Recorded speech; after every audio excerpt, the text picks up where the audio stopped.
a time lag between us. No problem. Well, we're live with my friend Mel from Sneakers Corner. We've been trying to get together now for about 2 decades, it seems like, but here we are, and it's a bit early where I am here in the Eastern Standard Time Zone. So good morning from me, and what is it, afternoon, evening for you? Yeah, it's about 2:15 here in the afternoon. Okay, so you've had some time to wake up then. That's great. Well, good morning, afternoon, evening to everyone who's watching the live stream or the replay. I'm looking forward to this. It's going to be an interesting, entertaining, and informative presentation, no doubt, from Mel. Mel, do you want to introduce yourself and tell us a little bit about what you do?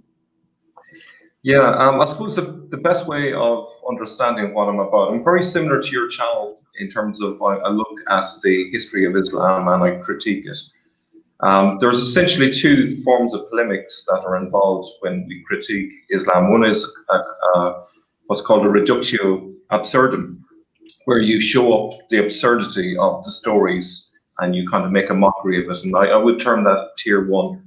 But what I'm into more is tier 2, where we just simply ask the question, well, did it actually happen? And what are the earliest sources? So that's what really I've been up to for the past 2 years. My channel is very small. There are 3 of us on the team.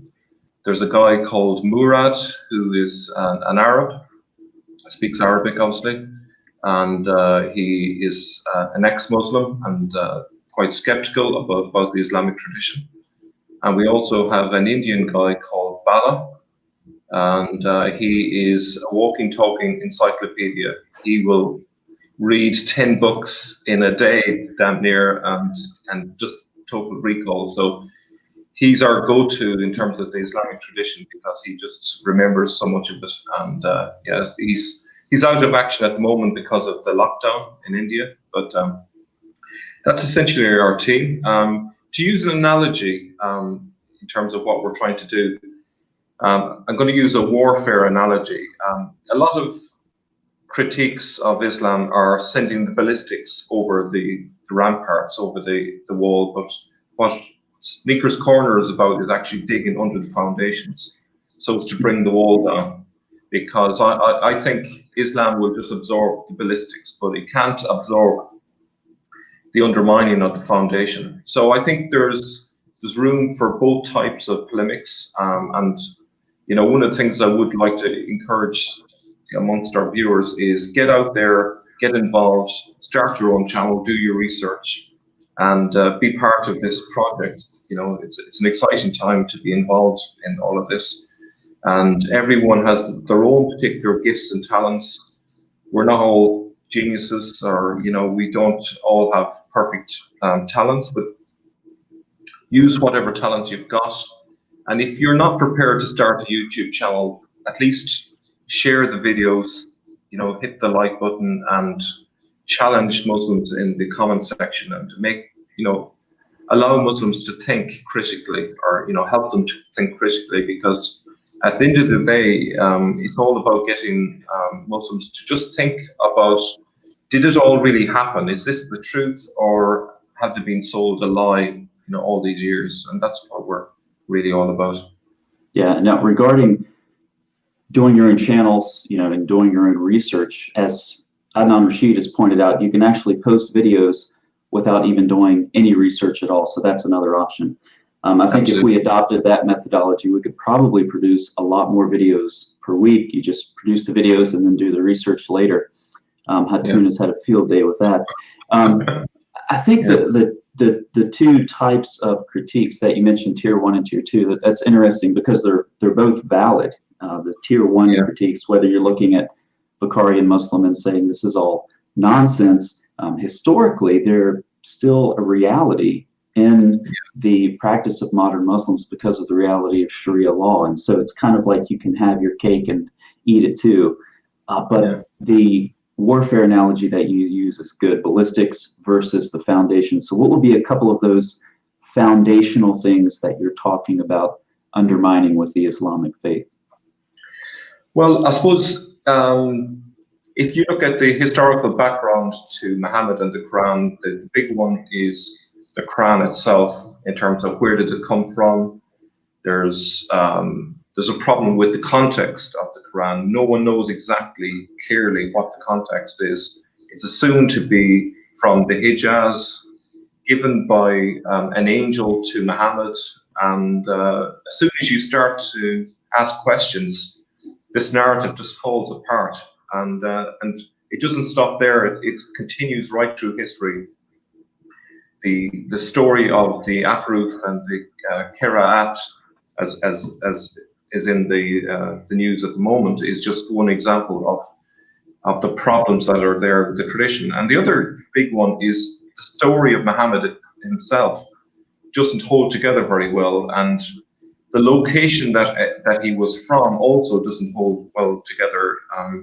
He supposedly was an ignorant man, couldn't read or write, in the middle of a desert, and this book was produced by him, but he was told 22 years before he died, he was told that his main project in his life was to produce this book called the Quran. And yet, by the time he died, nothing was produced, which is extraordinary, that it was left to his followers supposedly to gather together from bits of bone and odd bits of scrap material and people's memory of it, and then hodgepodge put together, and supposedly this is the perfectly preserved Quran. So this is just and some examples of the major problems, but obviously the more you scratch the surface, every little area that you look into, once you go from a low resolution inquiry to a much higher resolution, the whole story just falls apart.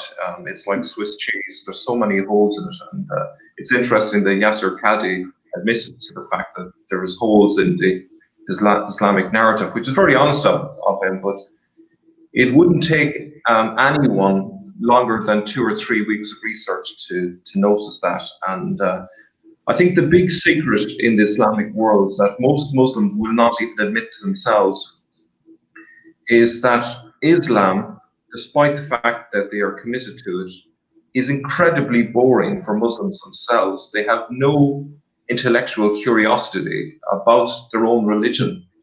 And it was interesting, I did a survey of my viewers recently, and we found that only 4% of the viewers were Muslims, despite the fact that all we were doing is just looking at the history of Islam. And you would think that maybe 50% or more might be Muslims, but they just don't want to know. They're not interested.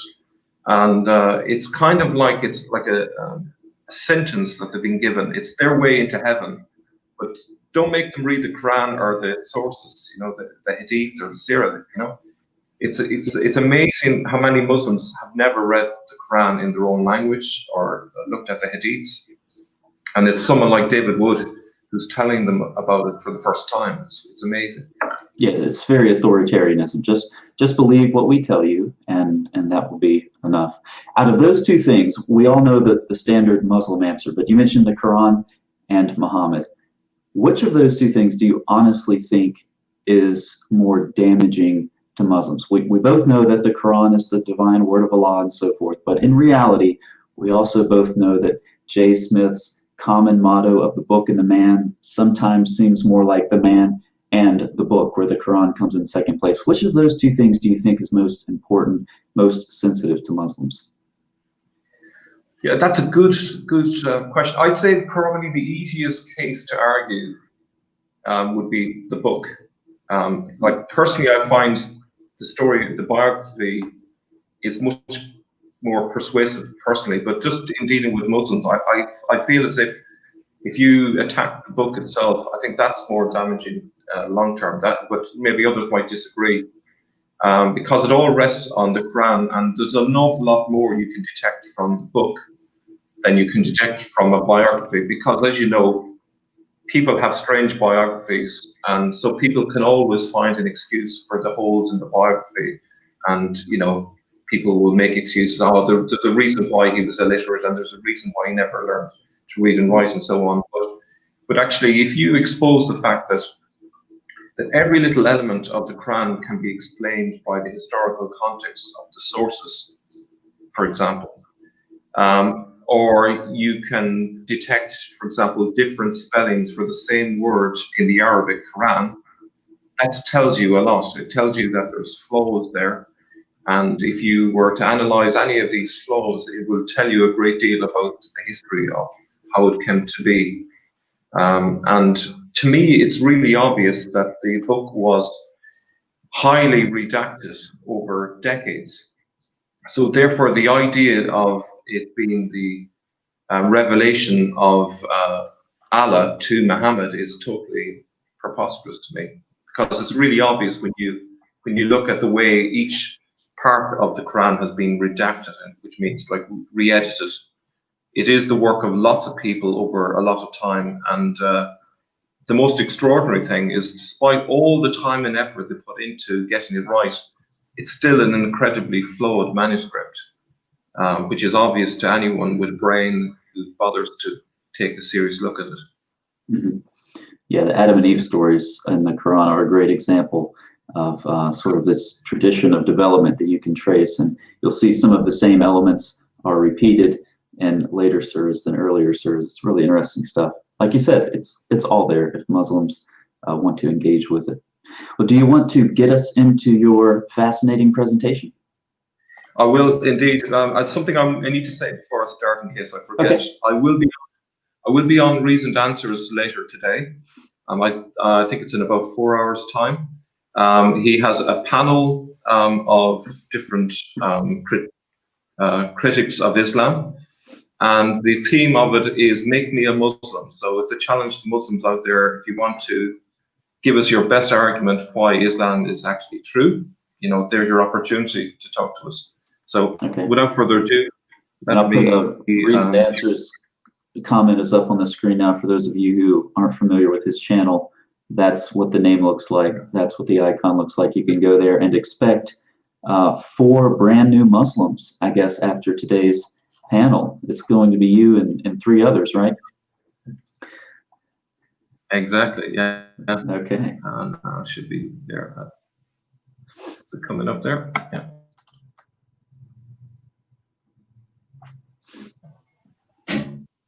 Just waiting for it to. Yep. Can you see that? You can see the PowerPoint. And I can't see it now. Yes, I can hear you. Can you hear me? And you can see it? It should be coming up. There it is. What's up with the Islamic tradition? That's you. Yeah, that's it. Okay, great. Take it away. Yeah, so that's the overall theme. Yeah. So what's up with the Islamic tradition? There's massive holes in the story, and this is what I'm going to explore today. There's so many holes in the Islamic narrative that I became intrigued and keen to figure it out. We will look at some examples, but there are literally hundreds and hundreds more examples than what I'm going to look at today. But these are just exemplars of the sort of problems with the story. So there's going to be 3 parts to the presentation today: the Holy Quran, the Holy Prophet, and lastly, I'm going to reconstruct what I think happened. So who I think they based the myth of Muhammad on. In other words, the base layer of the composite myths. So what I believe happened was that the story of Muhammad, his biography, is a composite of different characters, starting with a person from history that I'm going to talk about later. So the holes in the story of the Quran. There are 3 separate stories of how the Quran was gathered. Once under Abu Bakr, once under Uthman, and once under Al-Hajjaj. Is that likely? It seems highly unlikely to me that this would happen on 3 separate occasions. Twice might be a bit of a problem, but 3 times seems too far-fetched. The first Quran edition was made or gathered supposedly by Abu Bakr, but there were multiple versions by the time the next gathering was made under Uthman, about 20 years or so later. And then the same thing supposedly happened with Al-Hajjaj. And of course, this is the Islamic tradition I'm talking about here. Why wouldn't the master copies made under Al-Hajjaj and sent to the provinces be preserved at the very least, at least one of them, yet none of them are still in existence. So that's very fishy to me. And why is there no record of how they disappeared? So, okay, maybe something happened to them over the time, maybe a fire happened, or they got damaged, or they got lost, but surely someone somewhere would have written down why they disappeared. That should be an alarm bell for Muslims thinking about the Islamic tradition. That should really wake them up and think, well, there's something that's been hidden from me, and there must be a good reason why these master copies disappeared. The tradition says Muhammad approved of 7 versions or aproof of the Quran, yet the early 7 are dated to decades after his death, and lots more came later. And if you have been looking at recent videos by Islamic critiques here, or J. Smith, you will see lots of examples of that. If Muhammad really did approve 7 different variant readings, why did Uthman and Al-Hajjaj destroy the variants? That's a major plot hole in the story. So if we were going to a movie called The Islamic Tradition and you saw this plot hole in the script, you kind of think the scriptwriter has done a bad job of it, because surely if the story is right that Muhammad approved these different readings, surely they wouldn't destroy the variants but just leave them as being approved by Muhammad. And here's another part of this story that seems extraordinary to me. Are we to believe that for 22 years Muhammad didn't commission the production of a master copy of the Quran? Could he not have taken a night off from his wives to get this task done? Yet he seems to be more concerned with his wives than he was at actually completing this book. Now, I suppose one challenge maybe that a Muslim might give is, well, the Quran wasn't fully revealed yet, but surely he would have at least, with each revelation, added it to a master book. So by the time he died, he was ready to go and ready to be copied and so on, but none of that was done. Also, for 22 years... This is kind of that element of surprise with Muhammad's death that you can tie into other subjects as well, like the nomination of a caliph to succeed him. His death seems to have taken him by surprise, doesn't it?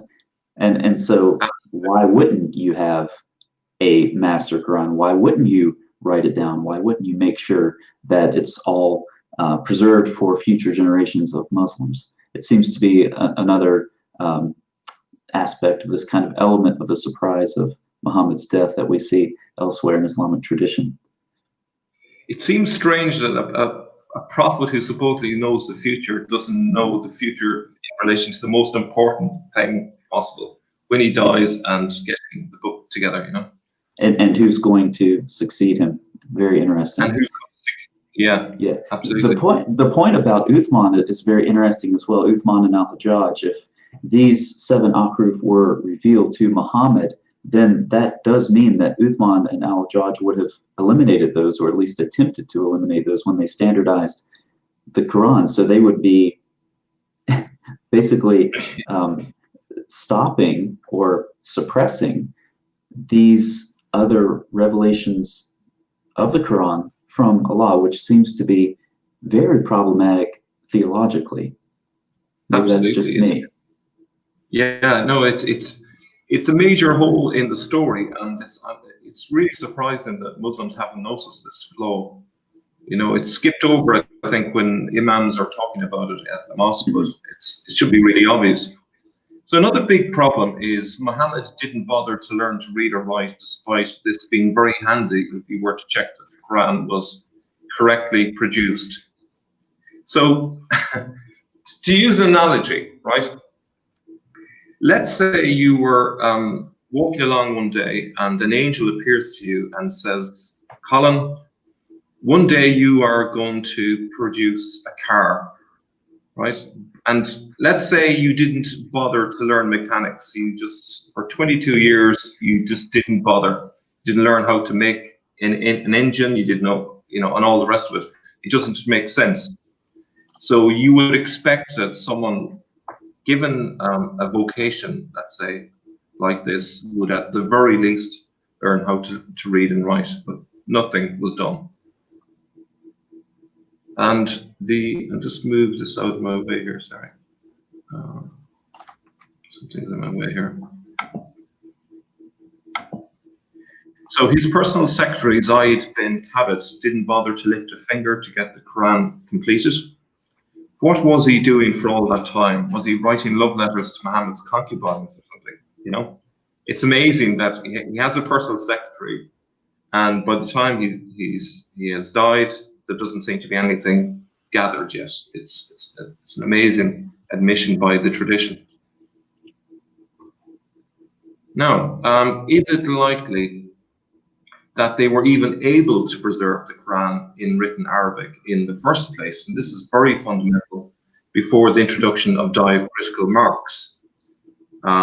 Like there are a number of elements to this. There is the dots that distinguish the letters. There are also markings which distinguish the vowels.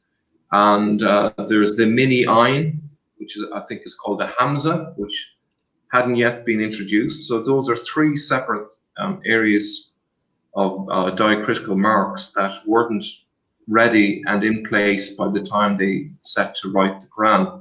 These happened subsequently. Major problem. There's a theological problem with that as well.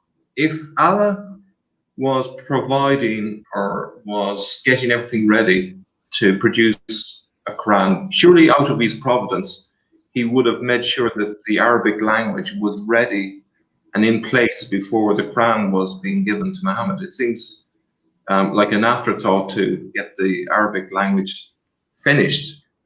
And this seems to have caused so much of the problems with the various versions of the Quran that were produced later because of the lack of diacritical marks.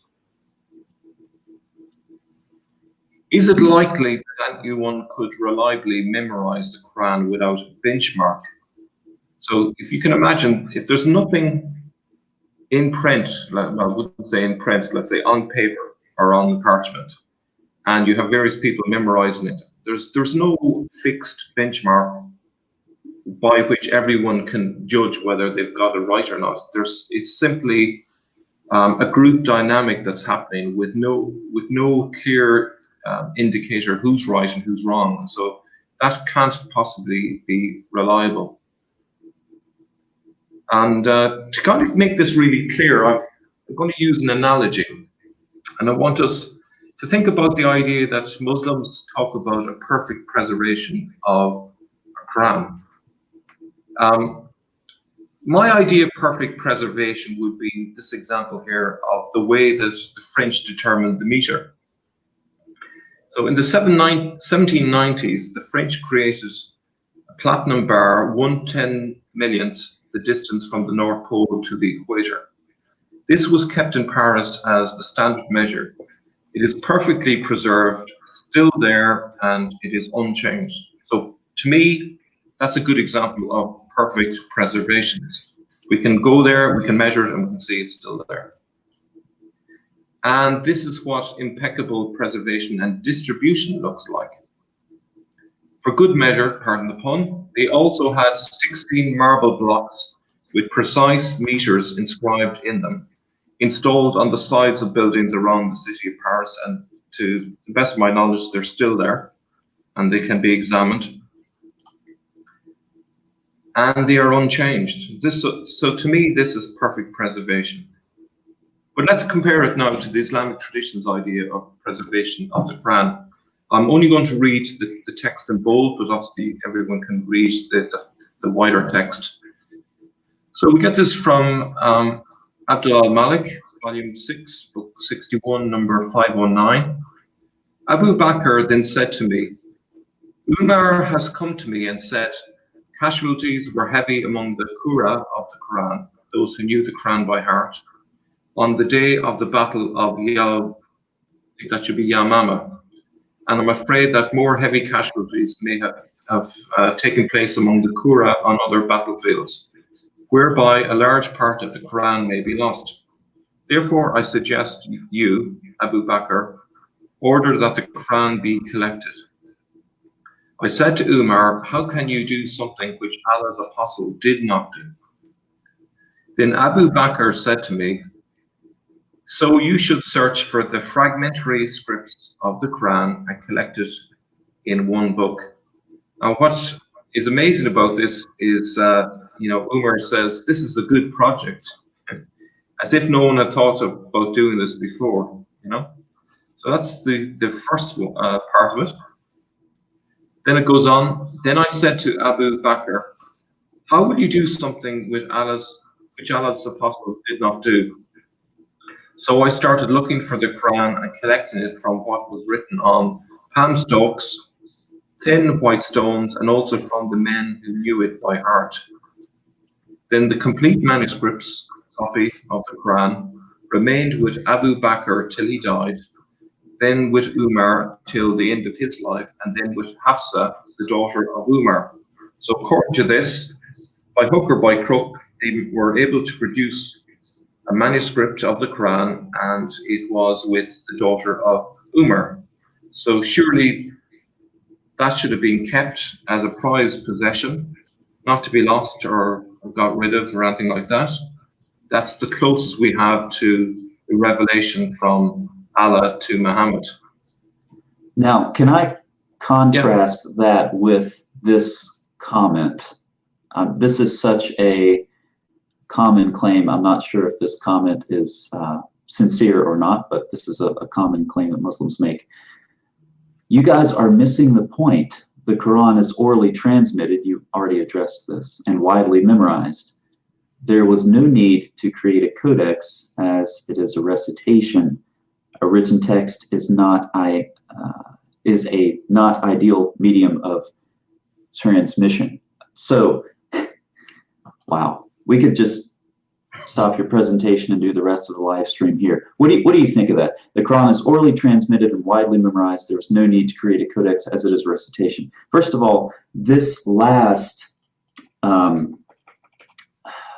sentence, a written text is a not ideal medium of transmission. I mean, the Quran directly contradicts that, right? Absolutely.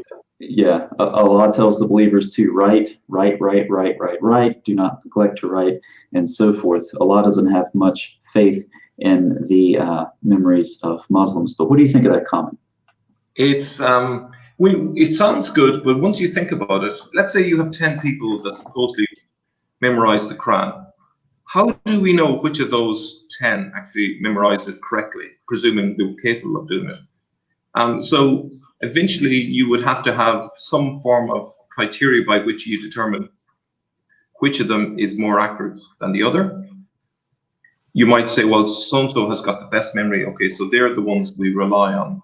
But then someone else might say, well, actually, I was closer to the apostle, so therefore my recollection is better.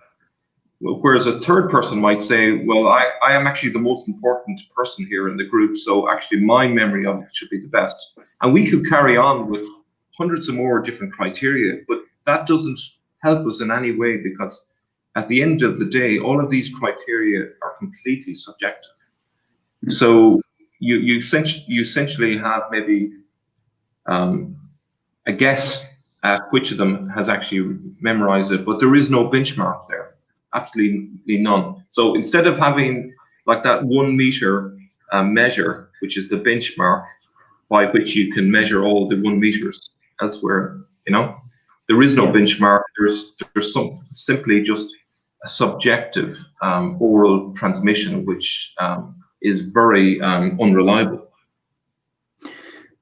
Yeah, the Quran says, this is 282. So keep this in mind. A written text is a not ideal medium of transmission, okay? In the Quran, you who believe, when you contract a debt with one another for a fixed term, write it down. Let a scribe write it down fairly between you, and let the scribe not refuse to write it down, seeing that God has taught him. So let him write. and let the one who owes a debt dictate, so forth. So write, and here we have someone apparently trying to correct a law, saying a written text is a not ideal medium of transmission. It's very interesting. The other thing about this claim is it's simply unprovable. You can believe it as a statement of faith, but you can't show us what was in the memories of these people. And even when we go back to these memories, we see that many of them forgot the Quran, hundreds of verses, and even the 4 people that Muhammad said to learn the Quran from, they don't agree with each other. So there are problems from the very beginning. But what you have up on this screen, okay, the Quran is orally transmitted and widely memorized. So I started looking for the Quran and collecting it from what was written on palm stalks, thin white stones, and also from the men who knew it by heart. And so there are different forms of transmission that were used to try to bring the Quran together. And memory was not all that was relied on. It seems like this would have been very easy. Just call the reciters together, they recite, and then Zayd writes this down. But that's not what happened. They had to collect the Quran from various sources. So what's it's interesting also. Oh, I'm sorry. One more thing. The video that Anthony Rogers put together, he has some nice contrasting statements by Islamic scholars, and he shows one who says very clearly, actually, it wasn't lots of early Muslims who memorized the Quran. It was really only a handful. And so we have just another myth here. It's trying to be spread. What's also extraordinary is the Islamic tradition admits that Muhammad himself forgot some verses. So if the Prophet himself can't remember the Quranic verses, what hope have these followers, you know? Yeah, absolutely. Now, if we turn then to volume 6, book 61, number 510, narrated Anas bin Malik. So this is moving on to the second reclension. Is that the word? I think it is. Hudayfa bin al-Yaman came to Uthman. Hudayfa was afraid of the people of Sham and Iraq, differences in the recitation of the Quran. So Uthman sent a message to Hafsa saying, "Send us the manuscripts of the Quran so that we may compile the Quranic materials in perfect copies and return the manuscripts to you." Uthman then ordered Zayd bin Thabit, Abdullah bin Az-Zubair, Sa'id bin Alas, and Abdur Rahman bin Harith bin Hisham to rewrite the manuscripts in perfect copies. Uthman said to the 3 Qurayshi men, "In case you disagree with Zayd bin Thabit on any point in the Quran, then write it in the dialect of Quraysh." The Quran was revealed in their tongue, which I presume is Quraysh. When they had written many copies, Uthman returned the original manuscripts to Hafsa. Uthman sent to every Muslim province 1 copy of what they had copied, and ordered that all the other Quranic materials, whether written in fragmentary manuscripts or whole copies, be burnt. Now, one thing before we move on that I would assume there is that if he is asking for not just fragmentary manuscripts, but whole copies be burnt, then that original copy of Abu Bakr was also burnt in that process. So the benchmark of Abu Bakr has been lost in this process. So I don't know if you want to comment on any of that before we move on.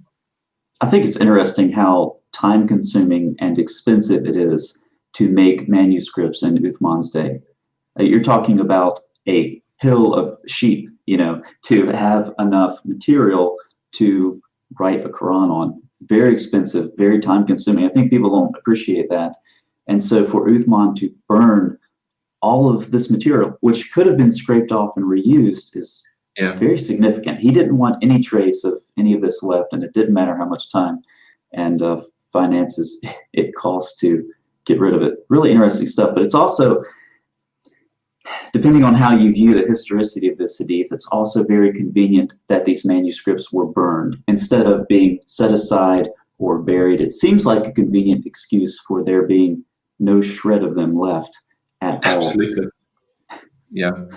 Yeah. And the other thing that with this is if they're saying that the earlier versions of the Quran had to be got rid of, that should set off alarm bells, because there's something about those manuscripts that are so embarrassing to the overall tradition that they had to get rid of them. So even if we dismiss this story of Abu Bakr and Uthman's story, you know, there's something in that story, even if it's fictional, something historically accurate in the fact that something was got rid of because there was something embarrassing about the original that they didn't want people to know about. And I'm actually going to share with people today exactly what I believe that embarrassing detail was. It may be the first time ever, maybe for many people watching, to hear this. Maybe not for everyone, but for some of you. So I'm looking forward to telling you about that in a while. And here, once again, we have a focus on the manuscripts versus oral tradition that Muslims focus so much today on. But here it's all about the manuscripts. Interesting contrast. Yeah, absolutely. So the Islamic tradition admits that they got rid of the originals. So Abu Bakr's manuscript, if it ever existed, was got rid of. Therefore, they lost any written way of checking if it was preserved correctly. And if the Quran was revealed in the Quraysh dialect, then why ask for it to be written in that dialect? Isn't that the default? So if the manuscripts are already in the Quraysh dialect, then why the need to fix them? If they were in a different dialect and the manuscripts followed an oral record, as Muslims claim, how can they get back to the original if now the current manuscripts are following a different oral tradition or a different oral record or memorization? So whatever way you look at this, there's massive problems in this tradition. Yeah, what do you think about the historicity here? Because you can look at this two ways. Because regarding the Quraysh dialect, when you look now at the Qira'at charts that Shadi Nasser has produced, you have people from all over the Muslim world. And of course, the dialect that Muslims use now is from Hafs. So Uthman is supposed to standardize the text. However, Qira'at from all over the place are showing up throughout the 8th, 9th, 10th, 11th centuries. So either this is simply not historical, or Uthman's standardization attempts were a demonstrable failure. I think those are the only two options. But I don't know what your take is on that.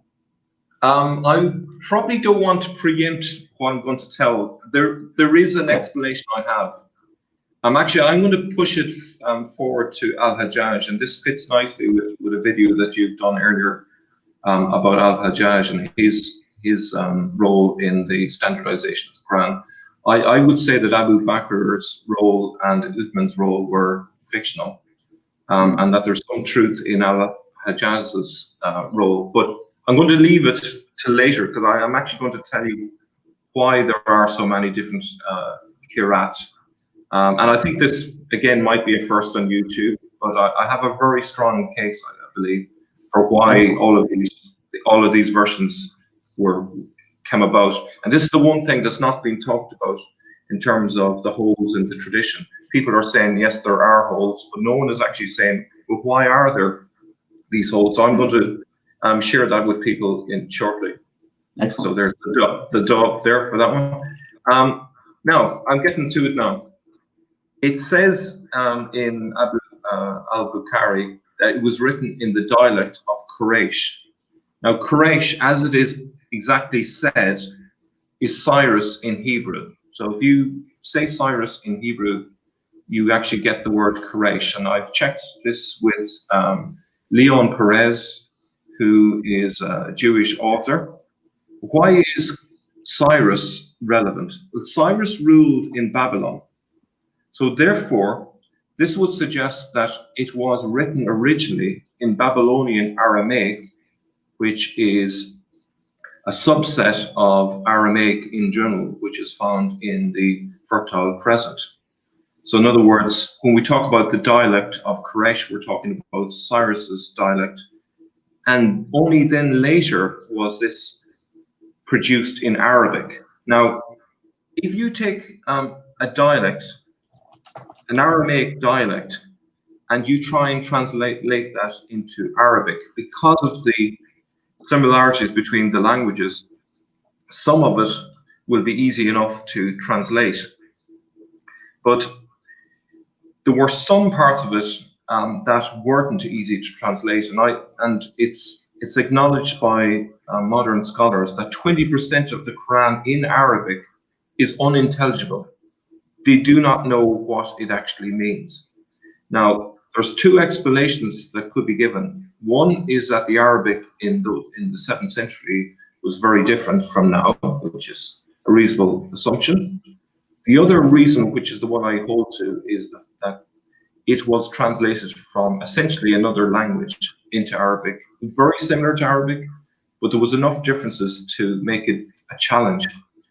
And this dialect eventually died out. The nearest we have to it that exists today is Syriac, which is found more westerly from Babylon, literally in Syria, northwest Syria. Now, so I think I made that point clear. And what's interesting, this explains why the first copies of Al-Hajjaj have all been got rid of. So there's not a single copy of Al-Hajjaj's standardized Quran in existence. And the reason why they were all got rid of, which probably got rid of by the Abbasids, partially because these were Umayyad productions. But the reason I believe they got rid of them because it didn't fit the Islamic narrative, which was that the Quran was given to Muhammad in Arabic. They didn't want people to know that it was originally in a form of Aramaic, and that's why they got rid of them. So that's my take on it. Now, if we look at Al-Bukhari again, Can we summarize that screen real quick? I want to put this on sort of a timeline for the viewers. So what you're saying is the Quran would have originally been revealed to Muhammad in a dialect of Babylonian Aramaic. And then when that got to Al-Hajjaj in the early 8th century, well, beginning of the 8th century, then that would have been translated into Arabic? No, thank you for asking me that. No, I think even it was originally under Al-Hajjaj, it was kept in the Babylonian Aramaic, and it was later that it was turned into Arabic, possibly after the time of, during or after the time of Al-Walid. Now, Al-Walid is interesting because Al-Walid apparently had seen a Byzantine church with text written in Greek, and he was so annoyed seeing it in Greek that he demolished it, claiming that the language that we are going to have from here on is Arabic. So it's probably under Al-Walid that this big push towards Arabic came in, and that's probably when the process of translating everything into Arabic came about. So we're talking about 715, which is the early part of the 8th century, and that's when you start seeing the earliest forms of the Arabic Qurans, and that's why we're not finding versions of the Quran prior to that. It's easy to find them from the 8th century, but manuscripts from the 7th century have not been found, and there is a big debate about some scraps and pieces that are dated by carbon dating to earlier than that, but all that does is it dates the material that the text was written on. It doesn't actually date this text itself. So I would argue that there's enough evidence to point to it being in Babylonian Aramaic and then into Arabic. And the case will get stronger as I give you the background to the real person behind Muhammad as well. And so what was Al-Hajjaj's role in this linguistic shift from Babylonian Aramaic to Arabic, or did he have a role? Well, the key thing that he did was he took sources. There were 3 people involved in writing various scripts. I think one of them was Salman the Persian, Umar, and Ali. Now, I don't know if there's any historicity in that, but at least one source that Murad has shared with me recently suggests that those were the 3 involved in writing these various scripts. And then Al-Hajjaj's role was basically to try and tie it together. These were all separate, pull them together, and he gave it his own stamp. He produced a book which was according to his own particular taste. And all of the personal elements that you find in the Quran are really, in my view, an expression not of Muhammad's personality, but of Al-Hijaz's personality. And it's very deceptive, because when you read it, you think you are listening in on Muhammad's life experience in real time. But actually, I think what's really happening is you're actually hearing Al-Hijaz's version of events, which would have been much later than. That's interesting. And just for the viewers, for some context, Morad, who Mel just mentioned, is one of his collaborators on his channel. All right, thanks. Sorry for the interruption. Interesting presentations. So I want to get as much information out of you as we can. All right. Yeah, okay. So Al-Bukhari gives the game away here. He says the three of the people who were involved in producing the Quran were Qurayshi men, and he gives the names, as you can see there. So bear that in mind, because I'm talking about Syriac, which is Syro-Aramaic. For those who are not familiar, that's the Aramaic that is found predominantly in Syria. And over here in the east, we're talking about Babylonian Aramaic. So they're very closely related, but Al-Bukhari actually gives us a massive clue in the following. He says the following: Hudayfa was afraid of the people of Sham in Iraq. It's a bit of an awkward phrase, but there are differences in the recitation of the Quran. So what is he talking about? The people of Sham are Syria, people of Syria, which is that circle on the left. And on the right is Iraq. Okay, so it says Mesopotamia, but Mesopotamia is Iraq. Okay, and as you can see in the middle of the circle on the right is Babylon. Now that's where you find Babylonian Aramaic, and on the left hand side you have Syro-Aramaic. So when he's talking about that Hudayfa was afraid that the people of Sham and Iraq had differences in the recitations of the Quran, what I think he's actually talking about is that people were producing Qurans in places like Basra, which you can see in the map there, which is in the Babylonian area, and Kufa. So those are the two key areas where the Qurans were being written in the East, and that was in Babylonian Aramaic. And over in Damascus, which was another hotbed for writing Qurans, in Damascus, they were producing their own version of the Quran in the early days under Al-Hajjaj in Syro-Aramaic. So you have got these two conflicting versions of the Quran. So why were they producing different versions in different forms of Aramaic? It's simply so that the local people can read it better in their own dialect. So to use kind of an analogy from today's world, this would be like, for example, writing a book in British English and American English. Okay, so for the American audience, we're going to say things in a certain way.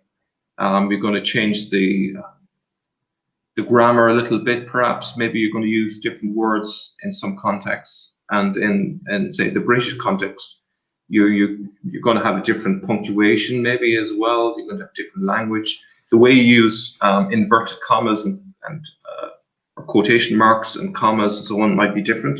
So that's kind of what was going on. Now, obviously, this is not ideal. The books are close enough because they're both in Aramaic, but people could see that there are differences, and that led to an attempt to put it in a common language. And the obvious choice would be Arabic, because the people were able to speak Arabic as well. So they chose Arabic. The problem was, once they tried to translate it into Arabic, lots of different versions came into the tradition. That's where you have all of these ahruf and qira'at. You have consonantal problems, so consonantal differences, so very fundamental differences, which, if you can correct me if I'm wrong, that's the ahruf. And then more incidental differences in the editions of the Quran, because this is what we're talking about. We're talking about different editions of the Quran which were translated from the Aramaic, and that's where all the problems came from. So that's my explanation for the holes in the tradition there. I don't know if you want to comment. That's very interesting. I was thinking, before you said that last part, I was thinking about what you're saying with the different dialects. When you look at some of the differences that the early Muslims had in the Quran, they blow up at each other over what to us seem like very minor differences. I think Stephen Shoemaker has commented on this. But if what these people are detecting instead is recitations of the Quran in different dialects, which may not translate well to us, that's what they're actually talking about, that would explain some of these significant differences that the early Muslims had with each other, which are rather mysterious to us because some of them don't seem like that big of a deal. But if they're actually hearing someone else recite the Quran in a different dialect that it wasn't supposed to have been revealed in, that may cause some problems. Absolutely. And there's actually a political dimension to this that I haven't actually included in the PowerPoint, but it occurs to me as we look at the map. The region in the left, which is labeled as Syria, is also the Ghaznavid area. And the region to the right is the Lakhmid area. Now, if you've got two versions of the Quran, one in the Ghaznavid dialect and one in the Lakhmid dialect, and you are the caliph, and people are saying, okay, choose one. You do not want to be choosing one of those dialects over the other, because that's going to kick off a massive squabble between these two regions. These two regions were originally the buffer zone for the Byzantines, which is in the west, and the Persians in the right. And these people barely got on with each other because of the fact that they used to fight for the enemies. You know, they like those in Syria fought on the Byzantine side, and those in Mesopotamia or Iraq, they were fighting for the Persians. So the only solution was to turn it into Arabic, and so that's the real push for why they went for Arabic in the end. Now that we know this in terms of the historical context, you can see how much of the Islamic tradition that completely explodes. So the whole tradition about Muhammad and his story is blown up because it's shown to be a complete myth straight off, because he didn't receive it in Arabic. Even if an angel came to him, he did not receive it in Arabic, but in Babylonian Aramaic. Not that I believe he received it in the first place, but that's why this is so significant. So if we turn then to the perfect preservation, on the left-hand side is how Muslims perceive the Quran's preservation. Not an iota has changed. But on the right is how the Quran's preservation actually looks like. And the quote, I think, was very apt, is Genesis 11:9. That is why it was called Babel, because there the Lord confused the language. So Christians may have a Bible, but Muslims have a Babel on their hands. That's what I think. And it's interesting because actually Babel is actually where Babylon is located. So to me, this is the prophecy in the Bible that the Quran will be confused. You know? Well done. So is it likely that so I'm jumping on now to Muhammad's biography, which is the part 2. So hopefully people are sticking with me. There's a lot to come. Is it likely that Muhammad was a trader and yet illiterate? So if we think about that for a moment, even if we don't know much of the story, this seems implausible.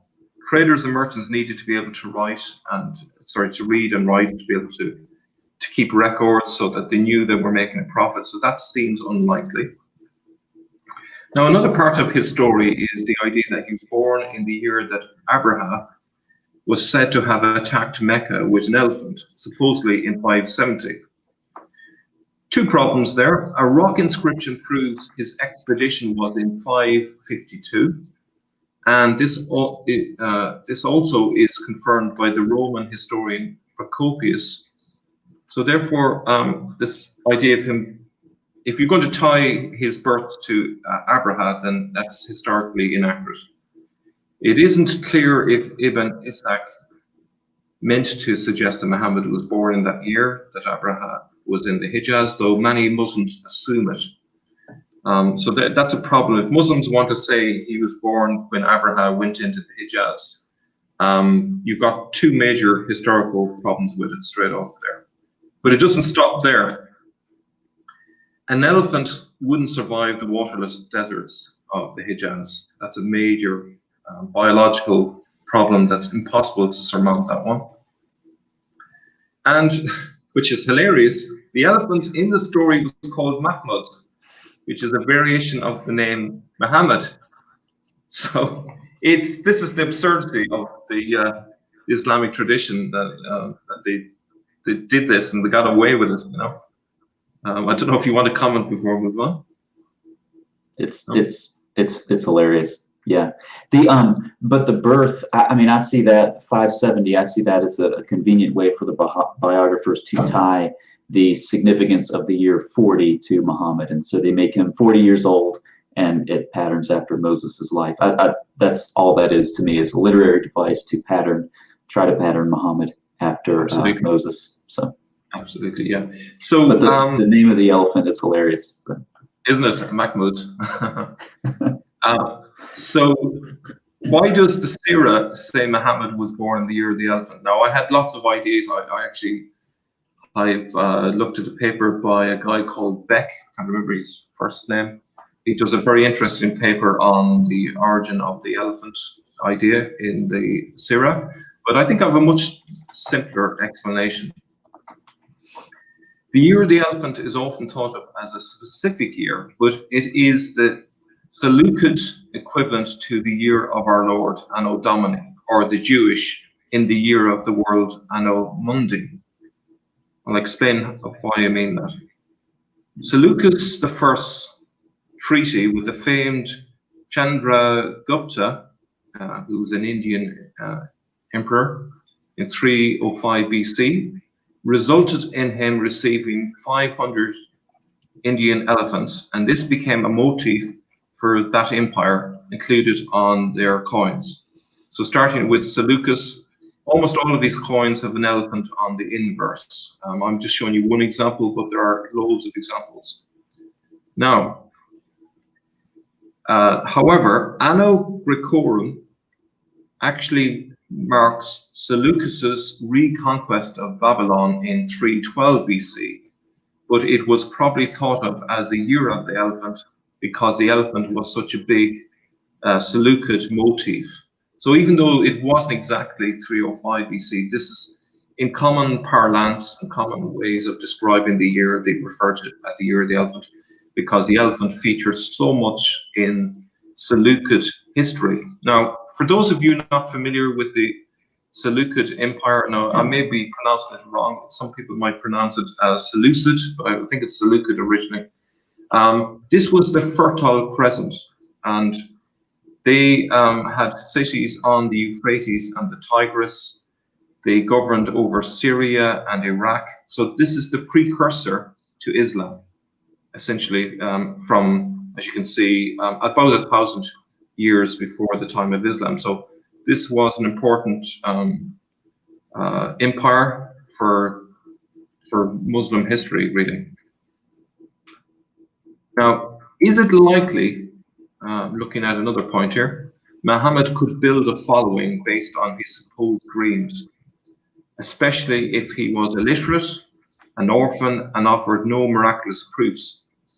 Now, people would say, well, no, he didn't have a dream, he had visions, he was awake when this happened. But if we look at St. John of Damascus writing in the 730s, he tells us clearly that the story at that stage was that simply Muhammad had dreams, he didn't have visions, it was just dreams. But later in the tradition, they realized that this isn't good enough, and they changed it to him actually having real visions while he's awake in the cave of Hira and so on. So that's a problem. All of this has a fairy tale, unrealistic quality about it. People don't readily fall for things like this. So if you imagine, even in today's world, if you were illiterate and an orphan, and you went out in the street with no miraculous proofs, and you tried to sell your story like Muhammad did. It would never work. People would just think you were crazy. So there's something wrong with the Islamic tradition, and this tale is simply just a fairy tale that was invented later, long after the time of Muhammad, I would argue.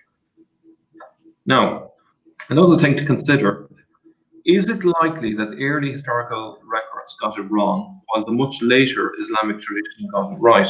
So if you look at the two green bars, the green bar to the left and the green bar to the right are the period of records, the earliest records that we have about Islam's origins. And those are the ones that I tend to go to. Whereas the Islamic tradition, as you can see, is much later, starting with Ibn Ishaq. But we don't even have his original version. We have one from Ibn Hisham, which was 200 years after the time of Muhammad. So we don't even know exactly what Ibn Ishaq had in his Sirah originally.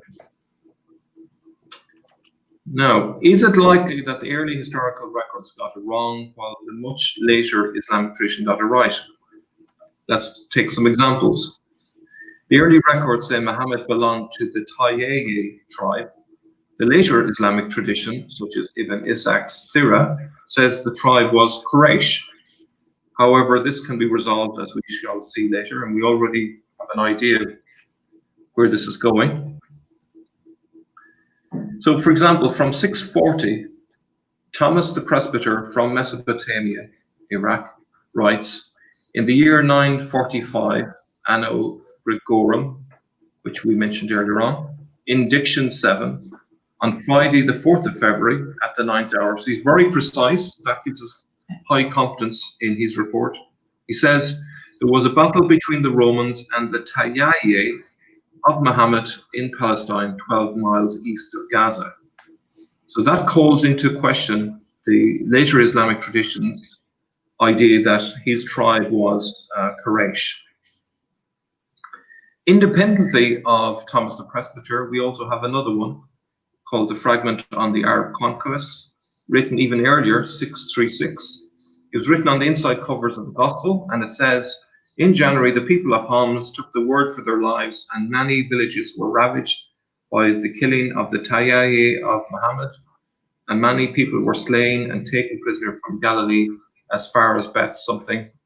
Now, the bits in the curly brackets, the writing is hard to read. It's partially illegible, so we're not 100% confident, but even if we just take the first quotation there, it would suggest that the real tribe of Muhammad was actually Tayyi. So the Islamic tradition couldn't even get his tribe correct. Let me get a couple of questions out of the way. This is a super chat. It's off topic, so I want to get to it. And the second question will get us back on topic.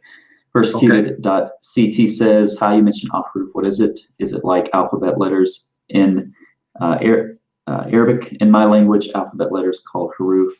So yeah, that's one explanation, that these harf, it can mean letter. Ahruf is the plural form. And so these are terms that you run into when you're talking about the early versions of the Quran, right? Terms like razm, which refers to the consonantal text, the ahruf, which is a mysterious set of traditions that goes back, I think Shadi Nasser dated the earliest he could trace this tradition was back to, I believe, the late 7th century. And this was the tradition that the Quran was revealed in 7 different ahruf to Muhammad. And these are often, unfortunately, confused with the Qira'at, which came much later, Ibn Mujahid's time. They were actually canonized. These Qira'at were arising throughout the history of the transmission of the Quran. So the short answer is a very easy answer to what are ahruf, and that is that nobody knows. So Yudi has pointed out something like 30 or 40 different opinions that Muslim scholars have on what ahruf are, and some have concluded that only Allah knows. So I guess that's the answer to your question, but there is simply no consensus on what this means. Let me get to a question from Reason Answers, and this will get us back on topic. He says, what do you think happened to all the earliest Islamic sources? And I take this here to be a reference perhaps to Muhammad's earliest biography, which no longer exists. What's your take on that? Yeah, I think the Abbasid regime made sure that all of those were got rid of. It didn't suit the later context. What if you look at the timing? The biography that Ibn Ishaq wrote, which was, I believe, the 670s. This is 20 years into the Abbasid regime.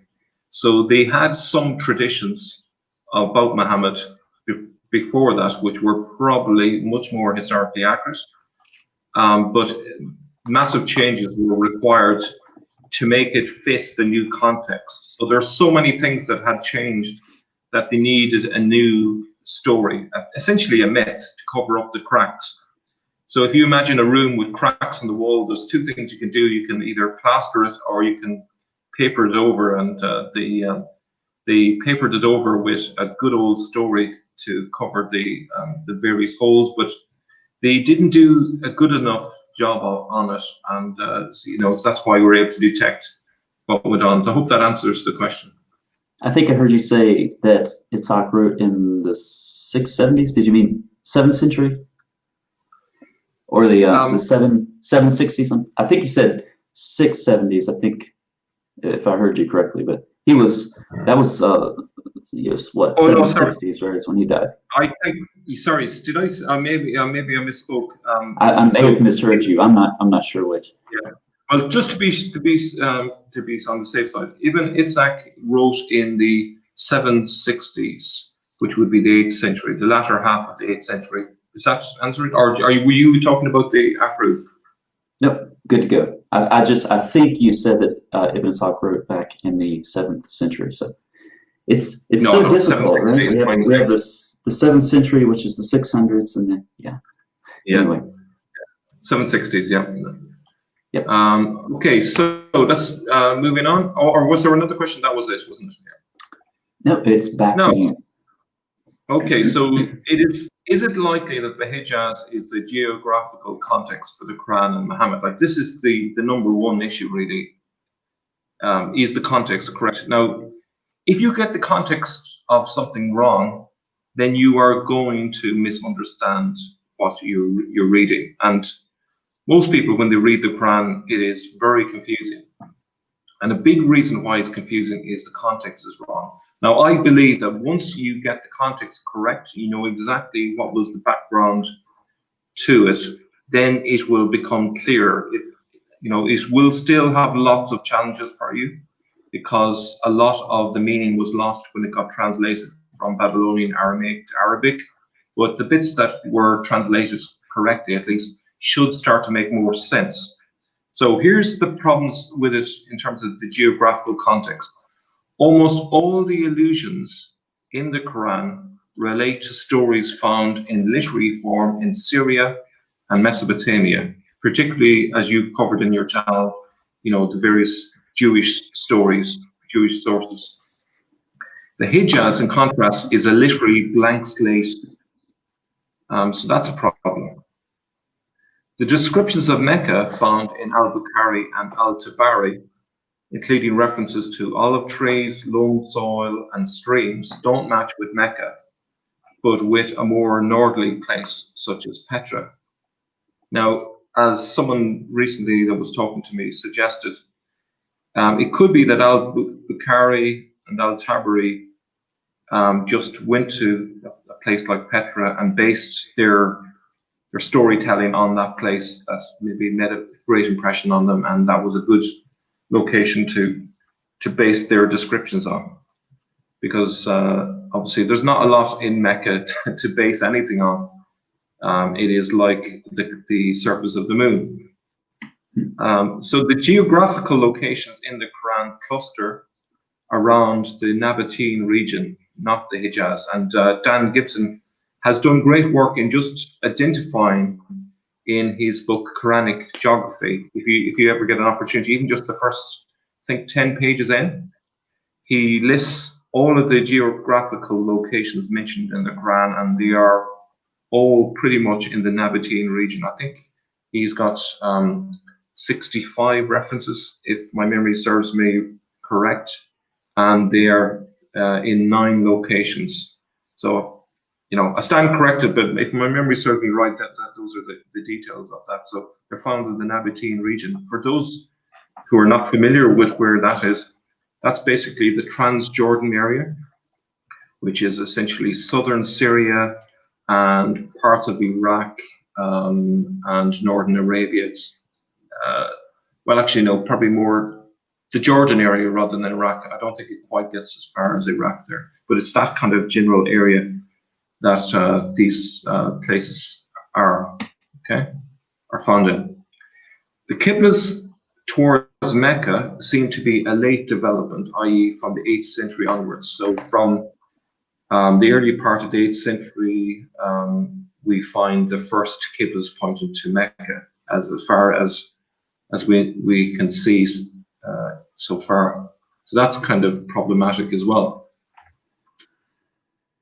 Another problem, and in this part I'm focusing on the Quran as it is in Arabic as opposed to the Babylonian Aramaic. The script and the language of the Quran is Nabataean, and this has been determined by a number of scholars, including Dr. Ahmad Al-Jalad and Dr. Robert Kerr, and there's a few others I'm sure as well. That's interesting. So when they went to translate the Quran, they used the dominant Arabic dialect, which was found among the Nabataeans. What was interesting is when they tried to find that particular Quranic Arabic, it's a very specific type of Arabic that's found in the Quran. They tried to find it among the Bedouin, and they didn't find it among the Bedouin. But where they found it was in the Nabataean areas, and they were able to find it in terms of the rock inscriptions matched up, The location where the Arabs were in conflict, which is a big backdrop to the Quran, obviously. So the location where the Arabs were in conflict with the Byzantines and the Persians was in the Ghaznid and Lakhmid regions, i.e. Syria and Iraq, and not down in the Hijaz. So it makes no sense for that to be concerned way down south in the Hijaz. The Hijaz was largely unpopulated, which was why the Romans called it Arabia Deserta. It literally means deserted Arabia. Whereas the Arab populations were mostly in the Fertile Crescent, i.e. in Syria, Transjordan, and Iraq. That's where the action was happening. And that fits again with the idea that all the sources were found from Syria and Mesopotamia. So this fits in totally with it being something that was produced way up north. In terms of the logistics of Mecca as a trading post, even Petra was struggling as a trading place in the 7th century. It was Palmyra in northern Syria that had most of the trade. Mecca, if it even existed in the 7th century, was out of the way and unsuitable as a trading post. So that's part 2 over. I don't know if you want to say anything about that before I move on to our last part. Yeah, Mark Dury is a linguist. He doesn't specialize in early Arabic like Jalad does, but he cites Al-Jalad's work and he says, the evidence shows that the pronunciation of Quranic Arabic at the time of its initial composition aligns with the Arabic of the southern Levant. He says, this is a very strong statement. What we can be quite sure about is that clear Arabic, referring to Surah 26:195, in which the Quran was first recited, was not the native dialect of Mecca, and that's from the Quran and its biblical reflexes, page 17 through 18. That's a very strong statement. And there we go. Once again, yeah, he's citing Al-Jalad's work as well. So absolutely, yeah. So wherever you overturn a rock to check it out, it shows up the hole again in the tradition. So I suppose the first 2 parts we've looked at, we've been doing a lot of criticism, a lot of critiquing. It's kind of destructive in a sense, we're taking things apart. So now I'm being a bit more positive, finish on a positive note. I'm going to reconstruct history. I'm going to use the early sources that are there, that I mentioned in the diagram a few minutes ago. And I'm going to tell you what I think was the real person that the whole story was based on. So if we think back, how would an illiterate orphan become a king. If we take these sources, it would suggest that Islamic is wrong and there must be a different version of events that would explain this. The fragments of the chart of Jacob of Edessa from 692 refers to Muhammad as the first king of the Arabs. So we need a biography really of this guy who that would make this a reasonable possibility. It's not plausible that an orphan who's illiterate would become a king of the Arabs. That doesn't normally happen. What is typical most of history is that those whose family have a history in politics likely rise to power, whether in dynastic or non-dynastic situations. If we think of the situation in America, of the Bush family, you know, the Bushes were in power quite a number of times. That's typical of what would normally happen. What is not typical is a situation like Trump getting in, who has no background tradition in his family of being involved in politics that I know, but of course he is wealthy, so that allows him to get over that hurdle. And so at the very least, Muhammad should be, you know, wealthy or from a political background that would make sense of him becoming a king. Now, as we saw earlier, Muhammad was uniquely also connected to the Tayyaye tribe. Both the fragments of the Arab conquest and Thomas the Presbyter, independently of each other, refer to the Tayyaye of Muhammad, which suggests that he was also the leader of the Tayyaye. So we're looking for two things, big demands now of the historical person. We're looking for someone who's the king of the Arabs, but also was the leader of the tribe Tayyaye. So it seems logical to me, if we look into the historical records for the leader of the Tayyaye, we should be able to find him, presuming we can find who the leader of the Tayyaye was at that time. What follows is my best guess of who he was. Obviously, there's not a lot of information. I'm basing it on clues that I was being able to find, and you know, I stand corrected. I may be wrong, but this is my very best guess. I may be right too, I don't know, but judge for yourselves. So, Muhammad or Mehmed is a title. It is often rendered as the praised one by most scholars. Leon Perez, a Jewish author, he was recently on my channel, traces its meaning back to Babylonian Aramaic, and it means treasure or unique one, and it's related to Ahad, meaning one. Now, I stand corrected, it might be pronounced Ahad. I think it's Ahad. In any case, what was his real name? We have a clue in the Islamic tradition.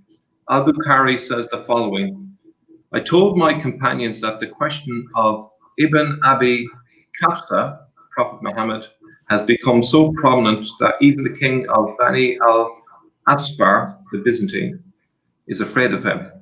So what we're looking for is a person whose name might suggest that this nickname goes well with his real name. So that's what my logic here in pointing this out, okay? So Ibn Abi Kafsa. Now, this was a derogatory term for Muhammad. Kabsha means sheep for sacrifice. So Abi Kabsha meant father of sheep. So that's quite an unusual nickname for Muhammad. I've often wondered what that meant when I first read it. I wondered whether it meant that his followers were sheep. Surely not. But maybe there's another explanation. I'm going to look at another explanation. I can't possibly believe that his followers were sheep. That couldn't be possible, surely. This gives a whole new meaning to the sheep eating the Quran. It does. It does actually. What a brilliant metaphor for his followers destroying the early Qurans. The sheep ate it, you know. But so now we're going to do a bit of detective work. When I was young, I wasn't big into detective programs, but having started investigating into Islam, I've become a big fan of detective work. So anyway, we're going to find his location. I think that's a good place to start. And we're going to use Sebeos as a guide, who tells us how a group of Jewish leaders met him. So where we find him might give us a clue to who he was. So Sebeos, writing in the 660s, says, 12 peoples representing all the tribes of the Jews assembled at the city of Edessa. When they saw that the Persian troops had departed, leaving the city in peace, they closed the gates and fortified themselves. They refused entry to troops of the Roman lordship. Thus, Heraclius, emperor of the Byzantines, gave the order to besiege it. When the Jews realized that they could not militarily resist him, they promised to make peace. Opening the city gates, they went before him, and Heraclius ordered that they should go and stay in their own place. So it would be interesting to find where they went to. So where they were was Edessa, you can see there. It was the capital of a region called Osroene, which is in northern Iraq. Pliny the Elder refers to the natives of Osroene and the kingdom of Commagene as Arabs. Now, this might surprise you that 2,000 years ago or thereabouts, the Arabs were the people living way up in northern Iraq, not way down south in the Hijaz. That's what Arabs were originally considered, way up there. And this area was considered Arabia. Abgar II is called an Arab philarch by Plutarch, while Abgar V is described as king of the Arabs by Tacitus. So there's a long history to the Arabs being way up north. The region of Osroene is in northeast Syria and northern Iraq, between the Euphrates and the Tigris. Now, if you see that red line going down there on the left-hand side of Osroene, that is the river Euphrates. And I want to point out the city of Sura, which was a Jewish city, and it was renowned as an academy there. So there was a famous Jewish academy in Sura, which is interesting, considering that the books or the chapters in the Quran are called surah. And in Babylonian Aramaic, the word surah refers to a line that you read, not to a chapter. So I'm just saying that in passing, I think it's relevant now. So the Jews leave this city, but where did they go to? Where was their own place? Was it to Israel, or was it to Mesopotamia, Iraq? The Jewish exilarch resided in Babylon. So again, Babylon is entering the picture during the era of the Parthians, Sassanids, and the Abbasids, right up until the Mongol invasion of Baghdad in 1258. So if you don't follow what I've just said, here are the choices. So in the comment section, could you please put in your guess? Did the Jews go to Judea, or did they go to Babylon, or in that direction of Babylon? I can't see the comment section, so I presume you've made a choice. So Sebeos says, so they departed, taking the road through the desert to Tajikistan, Arabia, to the sons of Ishmael. The Jews called the Arabs to their aid and familiarized them with the relationship that they had through the books of the Old Testament. Where is Tajikistan, Arabia? It's here, which is right in Babylonian territory, between the Euphrates and Tigris rivers. And there's proof of this. This was taken from a book that Murad found. See Tajikistan inside the circle? This land should be familiar to you. Kalinicum is the old name for Raqqa. When ISIS were in action, this was the region that they were in. So history, in a sense, repeats itself. Just south of Tajikistan was the Lakhmid capital of Hira. So let's continue with Sebeos. Although the Arabs were convinced of their close relationship, they were unable to get a consensus from their multitude, for they were divided from each other by religion. In that period, a certain one of them, a man of the sons of Ishmael named Mahmed, became prominent. A sermon about the way of truth, supposedly at God's command, was revealed to them, and Muhammad taught them to recognize the God of Abraham, especially since he was informed and knowledgeable about Mosaic history. Because the command had come from on high, he ordered them all to assemble together and to unite in faith. Now, just to make this really clear, the Jews were told to leave Edessa. Where did they go? They start heading towards Babylon, and on their way there, they meet Muhammad in that region between those two rivers. Okay, this is what Sebeos says, writing just 30 years after the death of this guy, Muhammad. Do you want to say anything before we move on? So what do you, or where do you date this writing by Sebeos? This is dated to the 660s. So this Okay. is 3 decades after the time of Muhammad. Okay, he does say that this command was supposedly from God. A sermon about the way of truth, supposedly at God's command. Interesting. Yeah. So obviously at this stage there is some form of story where his followers think that he is inspired and that when he gives a sermon, that it's from God. Now, it doesn't mean that it is what is found in the Quran. This would be a mistake. It could be that he's simply talking to them about the God of Abraham, which is actually part of the Abrahamist religion, which I have mentioned on my channel. This is a religion that it goes way back centuries before the time of Islam. So it could be that he was merely a member of this sect or this religion called the Abrahamist sect, which the people who belonged to this religion believed was the original religion of Abraham. So that's, the religion that they followed, and they imitated the Jews in many respects and tried to follow the Mosaic law. So a lot of it was very similar to the Jewish religion. The only thing they didn't have was a scripture. So they followed the Jews, but they didn't have their own scripture. So So do you believe that way of truth, that would be sort of an allusion to Abrahamism?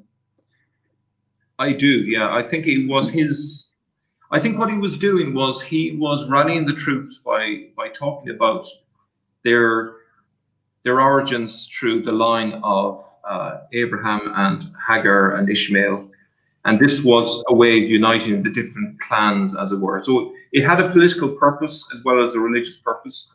It was a good way of sorting out the differences. So if I go back for a moment, they were unable to get a consensus from their multitude, for they were divided from each other by religion. So some of them were Christians, some of them were Jews, some were Abrahamists, some were pagans. So one way of doing that was for Muhammad to say, hey, everyone, forget your differences. Remember, we have this common source going all the way back to Ishmael. We have this ethnic identity. And he was able to quote, presumably from the Torah, to build up a case why they should be united. And so he was able to rally the troops. It could also mean as well that when it says the command had come from on high, it might be that he was actually a person of authority as well. In other words, some form of a governor or a king, which would give him a bit extra of a clout to make it believable that people would actually stand and listen to what the ravings of this lunatic was coming out with. If he was just an ordinary guy saying this stuff, people probably wouldn't have listened to him. But he must have already have had some status within the group for them to listen to him. So maybe a king or a tribal leader, something on those lines. Okay. So let's look at some additional clues. So the fragment of the chart of Jacob of Edessa 692 says Muhammad, the first king of the Arabs, began to reign, which would be 622.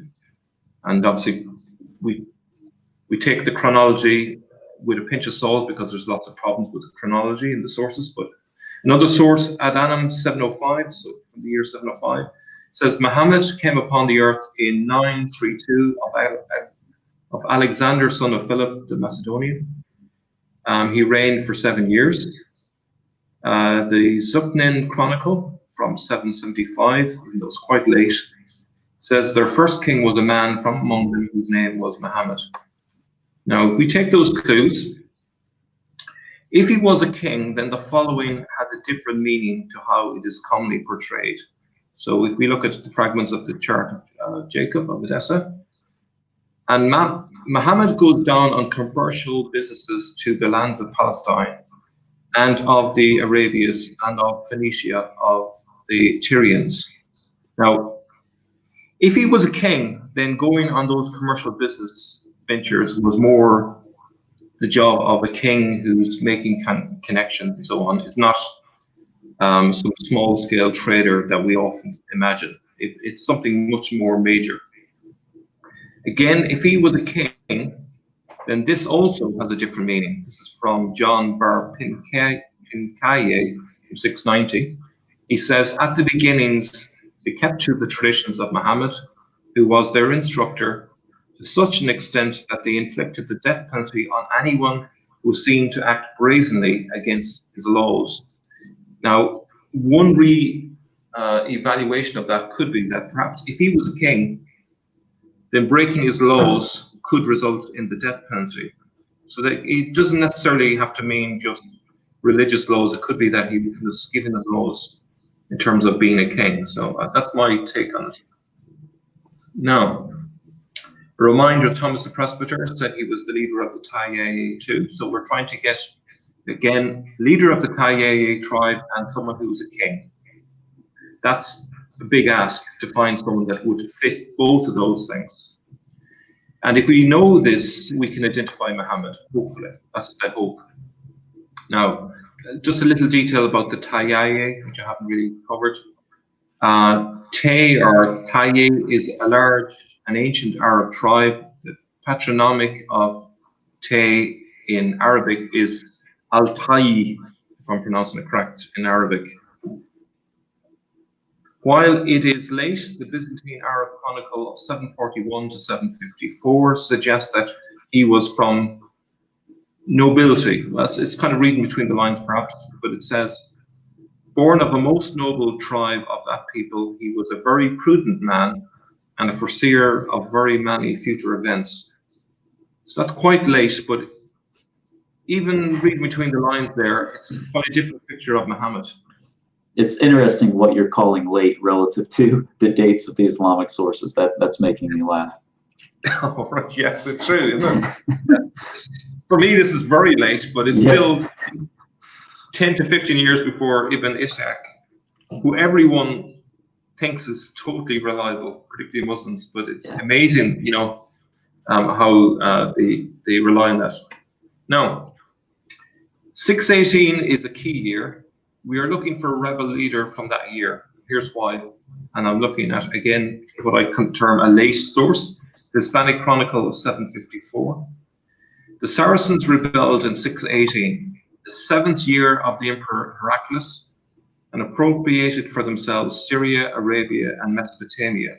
Notice the areas that they took over first: Syria, Arabia, and Mesopotamia. All areas that if you were to go from Babylon, you'd be there straight away. So it makes more sense to talk about it starting up way up north and way down south.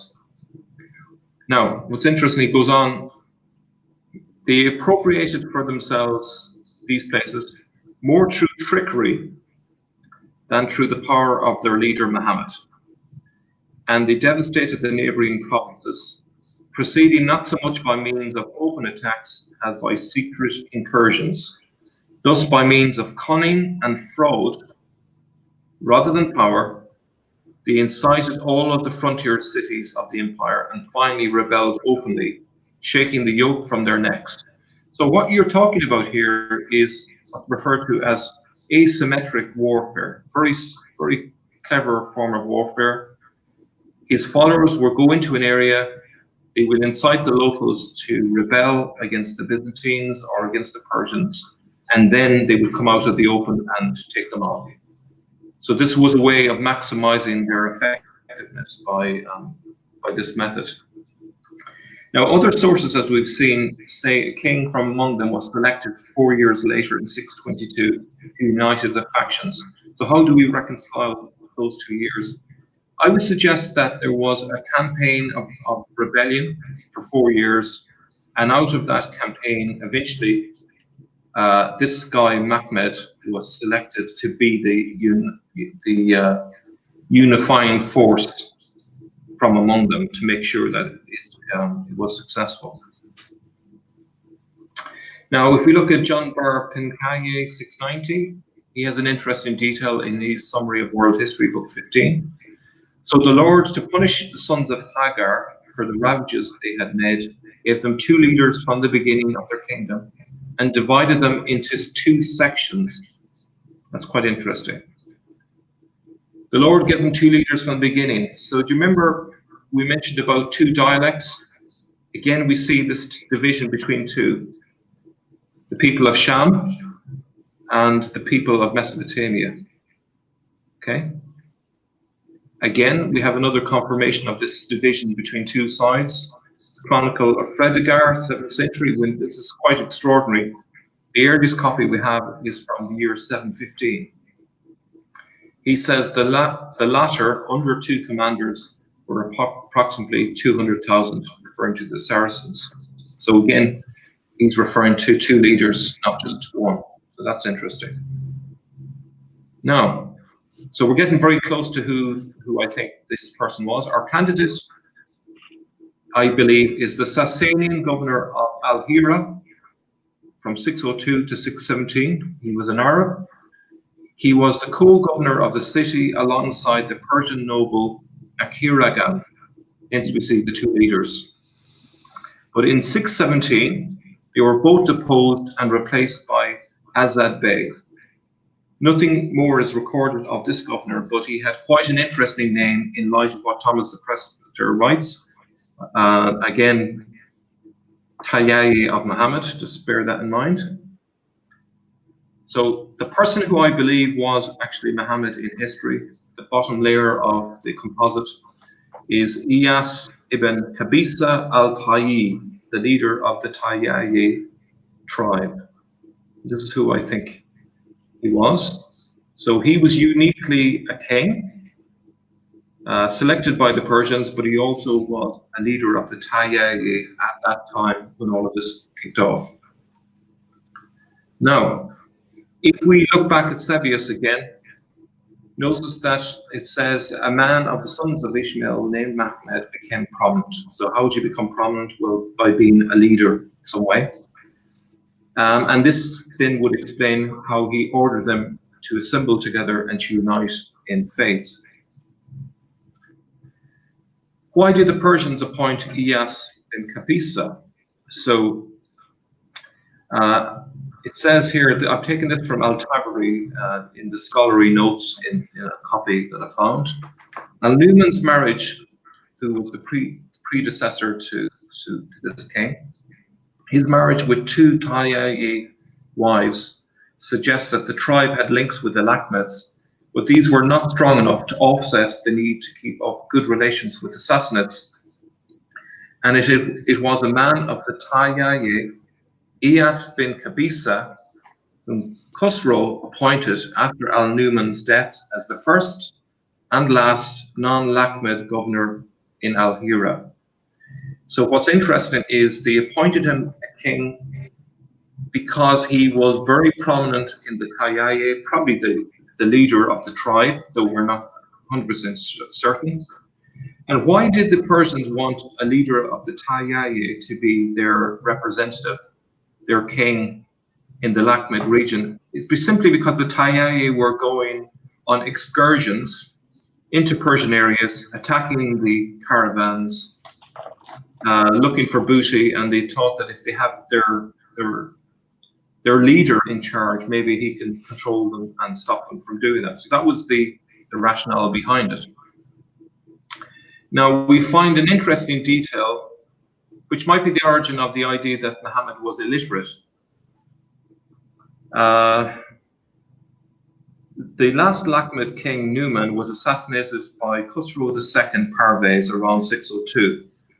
A letter from Parvez in which he justified putting Numan to death and ending Lakhmid rule in Hira claimed that Numan and his clan had conspired with the Arab tribes against us by convincing them that our empire will pass to them. I learned this information from a letter, so I killed him, and I appointed an ignorant Arabian who knows nothing of all this to rule Hira. So I think that maybe this is the origin of Muhammad being illiterate. Unfortunately for the Persians, they misjudged this guy because he turned out to be anything but an ignoramus, but actually someone that would eventually switch sides. Now, another interesting detail, if we go back to that nickname that we saw al-Bukhari mention, he referred to Muhammad as Ibn Abi Kabsha. Now, what's interesting, Iyas's son was called Farwa, which means fur.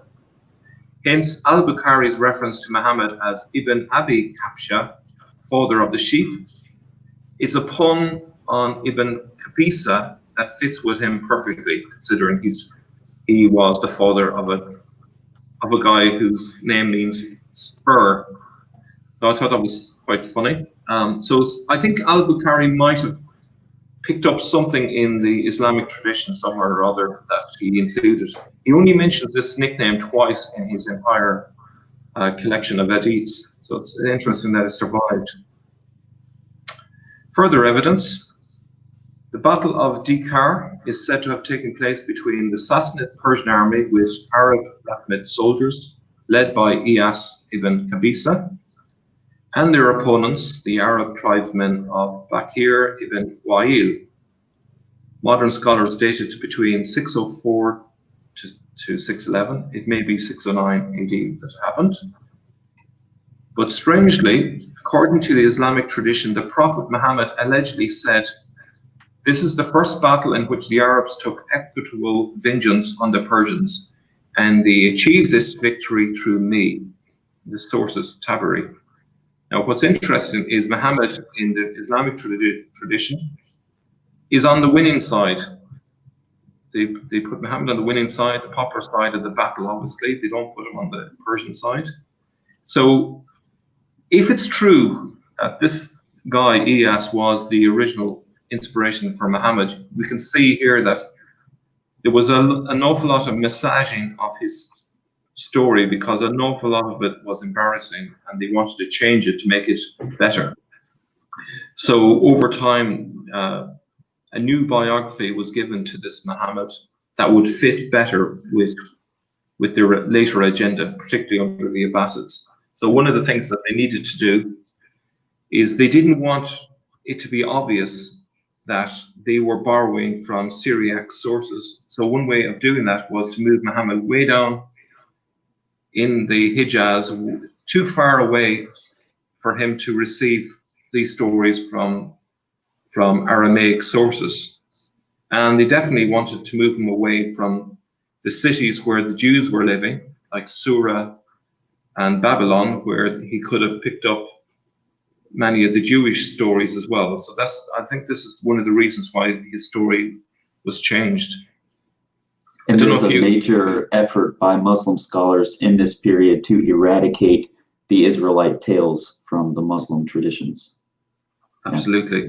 But they were not successful. Yeah. And obviously you've done an awful lot of excellent work on tracing a lot of the Quran back to Jewish stories. Now, I'm not as familiar with a lot of the Jewish books, and maybe that could be something that maybe if we can arrange for you to come on my channel at some stage in the future, it'd be great to hear your take on the Jewish books that they were using that I'm not that familiar with, but obviously these are the sources that the writers of the Quran, and I use the word writers plural, not writer.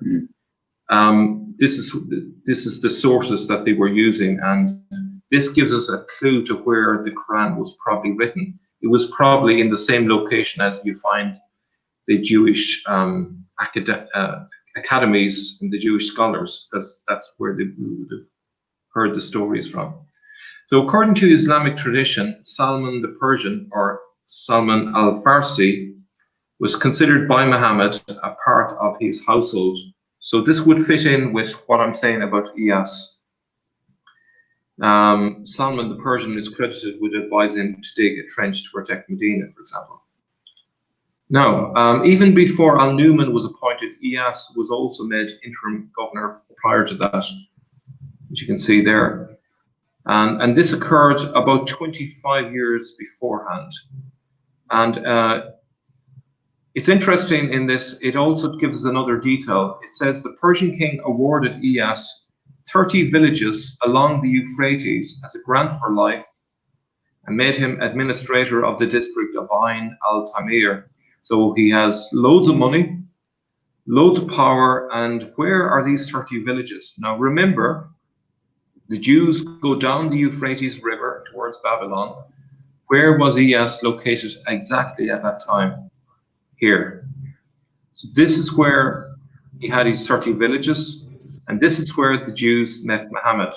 Now, obviously, a lot of this is circumstantial evidence, but I would suggest that this is the most likely candidate, though it is possible that maybe there was someone else that happens to meet all of these details, but I don't see who would be. Before I get to conclusions, is there anything that you would like to say? It's interesting how there are certain touch points with significant names and dates in the Islamic traditions, like 622. And here I keep hearing those two things, though of course they're nothing like what modern Muslims conceive of them. How do you conceive of the Abbasids?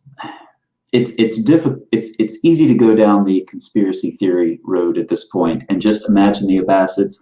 There's the power shift from the Umayyads. It's the mid-8th century. Now the Abbasids have control, and it's easy to imagine them just scrambling. We need a book. We need a prophet. We need a backstory. Let's start writing, and let's start appropriating these Jewish traditions to Islamic tradition. How do you conceive of that? Do you think, once again, it's easy to go down conspiracy theory lane, but in the Quran, it does have the appearance of being very hastily put together. There are numerous contradicting hadith. It seems like if they would have been more careful and done this over a longer period of time, they would have refined their processes and refined their texts a little bit more. How do you conceive of all of that? That's an excellent question. The short answer is there are multiple reasons, and it actually was an evolution. So it doesn't require any form of conspiracy, though there were elements of directives from above, but there are multiple reasons why the various hadiths were created. So Robert Hoyland, in his book In God's Path, gives a number of reasons, and I think Robert Spencer also covers a lot of these, but just to give you some examples, if you were a slave under the Abbasid Empire and you were able to produce hadiths, your social status went up. So if you look at all the various different hadith collections and you look at the biography of the different people who produced the hadiths, there is a huge correlation between those who were either slaves themselves or whose father or grandfather was a slave. So there is an incentive to produce stories. That's one reason. Another reason is that there was a West-East conflict. So the Abbasids wanted to take power. They wanted to justify their position, and so one of the ways of doing that was to suggest a family connection going all the way back to Muhammad. So some of the hadiths were basically suggesting that they had a family link all the way back to Muhammad. So that would be another dimension of it. There were some hadiths which were to do with the conflict between Muawiyah and Ali. So that basic conflict between the two. So if you wanted to pick up Muawiyah's side of the story, you produced a hadith that said something to the effect that the people of Ali were idiots, And then those on Ali's side would produce hadiths saying that, you know, Muawiyah's people were idiots, you know, that kind of thing. So there was a lot of political maneuvering going on. So if you imagine that there are literally hundreds of people producing these tales, and the juicier the tales, the more they were passed on. So this is one of the things that people often say, well, it's embarrassing, so it must be true. Well, not necessarily, because this is a different kettle of fish here. Sometimes the most embarrassing stories were kept because they were juicy. So if you had a story about Aisha, you know, Muhammad marrying a 6-year-old and having sex with her when he was 9 and so on, that was probably created in order to destroy one clan versus the other clan. So that was a power grab, just telling those stories. There's also another suspicion I have is that an awful lot of these hadiths come from Persian areas. And, you know, we might think that the Persians were entirely happy to have Arabs ruling over them, but there was probably an element of rebellion going on. And one way of rebelling was to try and destroy the story of Muhammad by subversion. So I think some of these stories were subversive. They were painting a really bad picture of Muhammad, like having sex with sex slaves, having, you know, 12 in a bed, or at least going around through 12 wives in one night. And so these stories are totally ahistorical. There obviously couldn't be possible, you know, to go, you know, there's very few men, I'm sure, that would go around 12 women in one night, you know. I'm yet to hear someone tell me that they've managed that, you know, regardless of the morality of it, you know. So I think a lot of these stories were created for political reasons, and then they were brought together. So you have Ibn Ishaq. It would appear, if you take his Sirah, just a cursory look at his Sirah, he was asked to produce a biography of Muhammad, and it's very clear that he took out the Gospels and he based a lot of the details of Muhammad's story based on the Gospels, and they're a complete rip-off. There was also a person that was contemporary to Ibn Ishaq, who was also called, I think if I'm not mistaken, I think he was also called Muhammad. Or maybe, no, I think he was named, sorry, I'm mixing up. I think his name was Abu Muslim. Abu Muslim was a contemporary of Ibn Ishaq, and he based some of the biography on that. There was also details from Moses' story that was also borrowed. So this is how the composite story was gradually put together. So I wouldn't say it was a conspiracy, but there were some elements of it being directed from above, so that would be a conspiracy. But conspiracy would only explain maybe 5 to 10% of it. An awful lot of it was through mischief, through accident, through misunderstanding, through Chinese whispers, and so on. There's lots of different reasons. Sorry, that was quite a long answer there.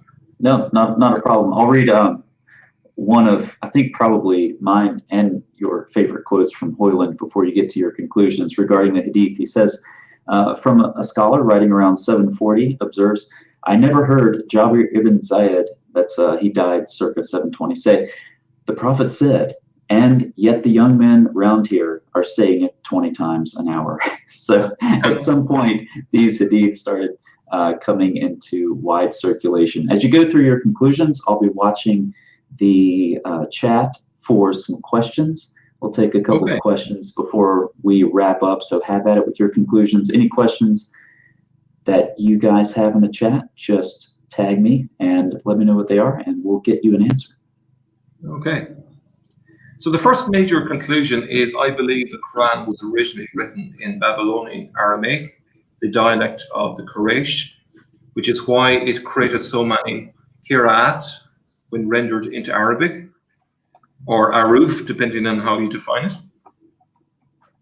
The Islamic tradition's biography of Muhammad is largely a myth. That's the bombshell that I'm sure some of you will not be surprised by. I think it was based on Eos ibn Kabisha, a king appointed by the Persians. Now, that's just the bottom layer. There are many other layers to the biography. I mentioned about some of his biography is based on the story of Moses. So just to give you one example, the story that Muhammad never entered Jerusalem himself, but he died just before he was going to do so.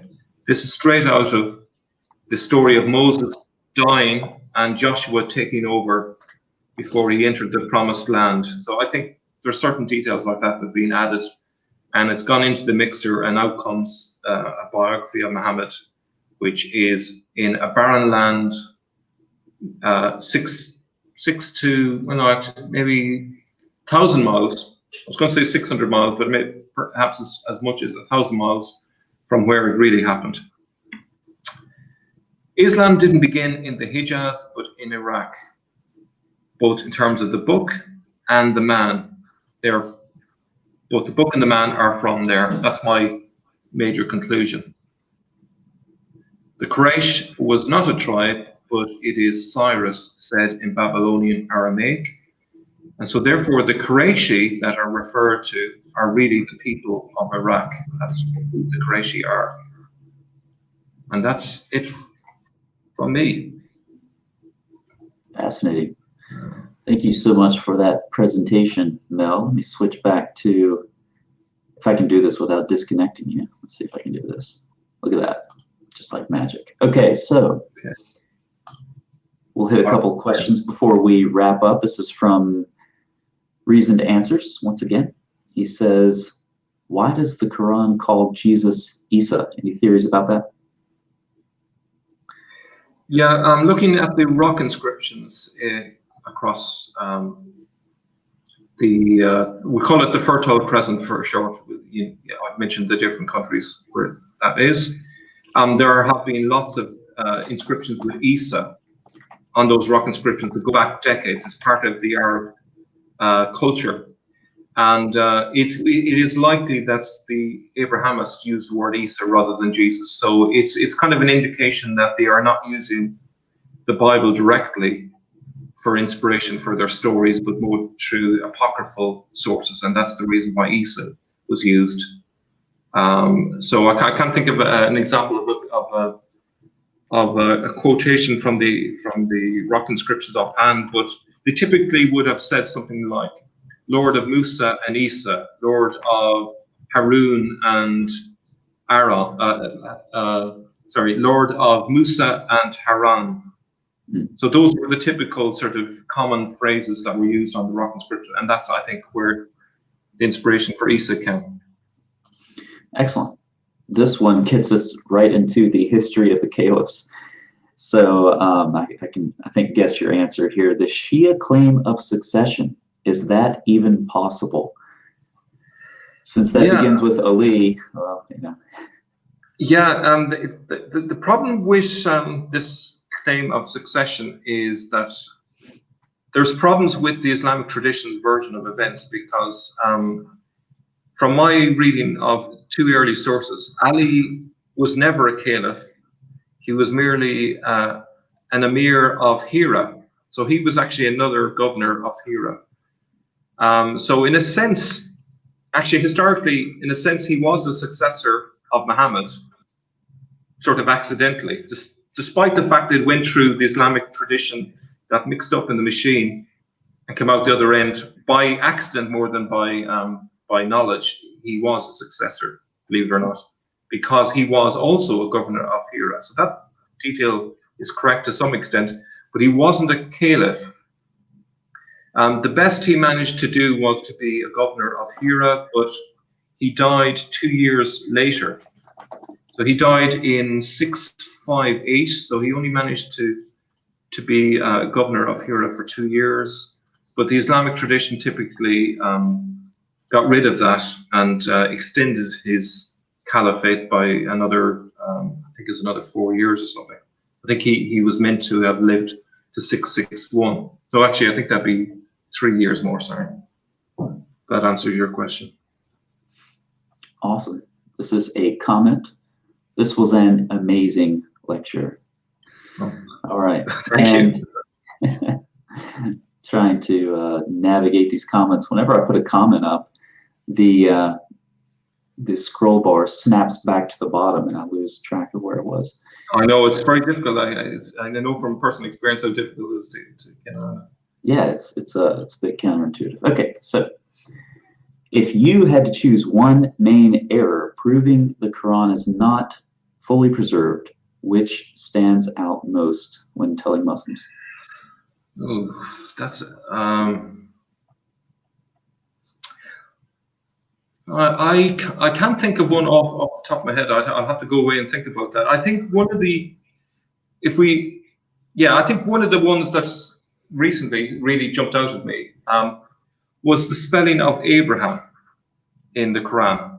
So if you take a current Has Quran and you compare the spelling of Abraham or Ibrahim in it, what you're going to find is you're going to find an older version of the spelling and a newer version of the spelling. Murad has told me this from personal reading of the Quran in Arabic. Now, why is that connected? It means that they copied an earlier version at one point in time. They copied an earlier version and they used the old spelling of Abraham. And then at a later stage, they used a new spelling, and that would suggest that they didn't preserve it correctly. Somewhere along the line, it changed. But I'm sure there's someone more able than I am that would give you probably hundreds of examples. But unfortunately, my mind has gone blank. But if I'll probably think about it later, I'll leave a comment below, but I've forgotten. All right. I'm not quite sure what relates to means in this context, but could Isa relate to Hosea, whom they call the Son of God? This might be an allusion to 9:30, perhaps. I'm not sure. I have no opinion on that one. I don't know. I would have to do a bit of research into that one, to be honest with you. Yeah, I assume that's what this references to. I've thought about producing a video on those verses, 29 through 31, and they raise, for me, more questions than answers. So I haven't done. It's a confused and confusing couple of verses in the Quran for sure. Let's see what else we have. Oh, here's another one. That's definitely it. Any idea where the idea that Jews saw Ezra the son of God it came from? And once again, no. Recently, I read Patricia Crone's opinion on that, and there's also an article from academia.edu that I've read, and they are both so good until they get to the Quran, and then it's just, for me, nothing convincing. So I have no opinion on that. Yeah, there was something probably in the tradition in that area at that time. There were, as you probably can say better than me, the Jews at the time in Iraq weren't just a monolith. There were lots of different groups. There were heretical Jews, and probably amongst those different groups, you probably find that there was a Jewish sect that had some crazy ideas, like Ezra was the son of God, and perhaps they had some form of writing where that was contained in it. So that's probably the origin of it, at a guess. Yeah, I think the best efforts. I think Patricia Crone goes for the option of adapting the spelling to an angel in Jewish tradition. But once again, this is great theories, but very, very difficult to trace and prove something like that. Yeah. Awesome. Well, we're just over 2 hours now, so I think we'll wrap it up. Would you like to just let everyone know about your channel, where they can find you? Of course, I have your channel linked down in the pinned comment, but give yourself a sales pitch for the excellent work that you do. Yeah, so Sneakers Corner is my channel. There's 3 of us, Bala and Murad, and we do a lot of scholarly research. We do a lot of conjecture as well. So sometimes we kind of give our hunches, and then we follow a line of detective work and see, do our hunches pan out, or so we're quite open in terms of allowing you to come along in the research. We're not just presenting the material as, right, here are the conclusions, we know everything. We bring you along, and we're quite happy to kind of come back to a point, like, for example, the story of the elephant and Muhammad and so on. we explored different theories about that, and sometimes we come back later and say, no, actually, I think the reason for this is X, Y, and Z, rather than what we might have said earlier. So we're kind of in the process of developing a hypothesis to explain the origin of Islam, and then we are hitting the sources and trying to find evidence to see what works and what doesn't. So we're constantly refining our theories and trying to get closer and closer to a higher resolution picture of what actually happened. Now, it's not all serious stuff on my channel, same as with Islam Critiqued. We do a bit of mockery. We're not always very serious. So I'm currently writing songs that mock the Islamic tradition. So if you're into that, there is a song that I'm quite proud of called Arabian Pie, which is a spoof on American Pie, and I'm quite proud of that one. It was professionally produced. So if you want a good laugh, I think it's the latest video that's there on the channel. So yeah, come along. And I do make an effort to try and respond to every comment on my on the channel, and as does Murad and Bala. So come along and say hello, and yeah, ask us questions, and we'll try and get back to you. If we don't know the answer, we'll try and find it. Great. Was the first version of that song, was it too good from a copyright perspective? Because I think, didn't you re-upload it and say something about I did have, there was a problem. There was a video, I think there might have been a film producer that might have been Muslim that objected to their clip being used. I think there was something like that. I tried to negotiate with them and say that actually it was only a short part.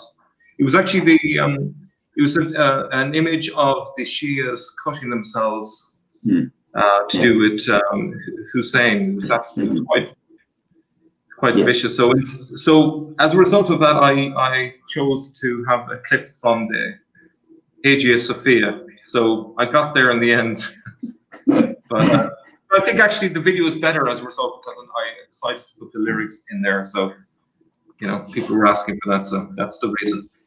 Got it. Excellent. Well, thank you so much, Mel. Thank you for your time. My pleasure. Thanks everyone for watching and participating, and we'll see you next time.